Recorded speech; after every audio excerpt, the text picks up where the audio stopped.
जैन परंपरा में, जैन शास्त्रों में वैकुंठ, ब्रज आदि का अनेक स्थानों पर वर्णन।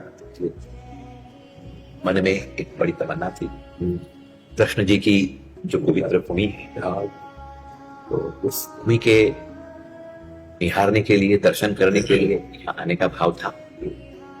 हमारा मथुरा में एक बहुत प्राचीनतम जैन मठ है, कल्पद्रुम पार्श्वनाथ मंदिर।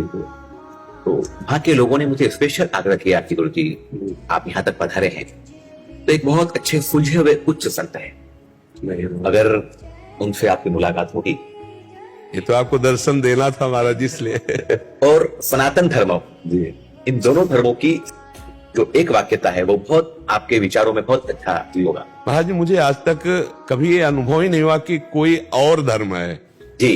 हमें ये लगता है जितने भी धर्म हैं सब आत्म स्वरूप के हैं, इसलिए मुझे और कोई धर्म नहीं। सब हमारे गुरु भाई लगते हैं, सब हमारे घर के लगते हैं, हमें आज तक कोई पर लगा नहीं। बराबर, बिल्कुल। हमें सब अपने लगते हैं। जैसे आप आए ना, हमें लगता है मेरी आत्मा आए, मेरे प्राण आए, मेरे जीवन आए मुझे कृतार्थ करने के लिए। मुझे कभी ऐसा नहीं लगा। और पूज्य श्री महामहिम महावीर स्वामी जी की वाणी पढ़ी है जी, तो हमें कहीं किंचन मात्र भी अलगाव नहीं लगा महाराज। मूल जो सिद्धांत है, मूल जो बातें हैं, बस महाराज जी हमें मूल पकड़ना है। ऊपर की डालों के विभाग में अगर हम जाएंगे तो परेशानियां आ जाएंगी, और जब मूल में आते हैं तो हमें एक ही कृपा नजर आती है।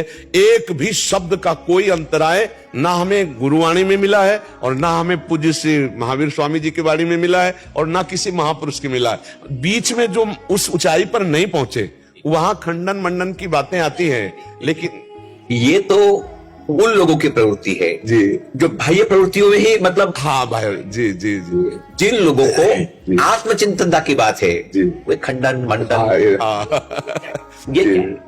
मेरे गुरुवर आचार्य श्री नवरत्न सागर श्री महाराज है, जिनके पास मैं 5.5 वर्ष की उम्र में गया था। 6 वर्ष की उम्र में जैन परंपरा में श्रमण बना था। उन्होंने मुझे एक ही बात कही थी कि जहां सद्गुण है वह नमन है, जहां सद्गुण है वहां नमन।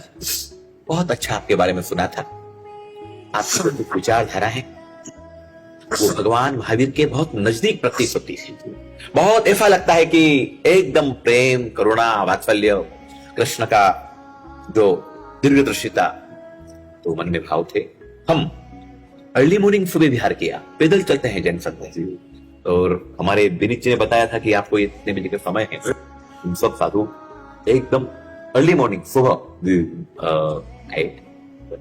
आज मुलाकात हुई, बहुत सबसे अच्छी बात जो है संत से जब मिलते हैं सौभाग्य खिलता है, आनंद की अनुभूति होती है, और कुछ आनंद शब्दों में व्यक्त किया जा सकता है, कुछ आनंद नहीं किया अनिर्वचनीय, हाँ अनिर्वचनीयम प्रेम स्वरूप। शब्दों में जो व्यक्त किया जा सकता है उसकी सीमा है, बिल्कुल बिल्कुल महाराज। जो शब्दों में व्यक्त नहीं कर सकते हैं वो असीमा है, अनंत है, असीम है। काफी हमारे जैन अनुयायी, जैन परंपरा के अनुयायी वो आपको बराबर सुनते हैं, और आपसे हमारे बीच में वो एक सेतु बने हुए हैं। जैन मुनियों को एक मर्यादा होती है, तो वो कुछ आधुनिक उपकरणों का उपयोग नहीं कर पाते। तो हमें कैसे मालूम पड़ेगा, हमें कैसे पता चलेगा कि भाई आपकी भावनाएं हम तक कैसे पहुंचेंगी? लेकिन हमारे बीच में जो सेतु बने हुए लोग हैं, वो लोग हमारे बीच में, आपका और हमारे बीच में सेतु बने हुए हैं। अभी मैं गोरखपुर में था तो अच्छे संतों की चर्चा हुई कि भाई एक ऐसे संत होने चाहिए सनातन परंपरा में, हिंदू परंपरा में भिन्न भिन्न उंगलियां हैं, भिन्न भिन्न लोग हैं, जहां ऐसे संत मिलना चाहिए कि जिनको देख करके संपूर्ण समर्पण हो जाए। उसकी कुछ 2-5 मिनट चर्चा हुई थी, 2-5 जो संतों की चर्चा हुई थी उसमें एक आपका भी जिक्र हुआ था।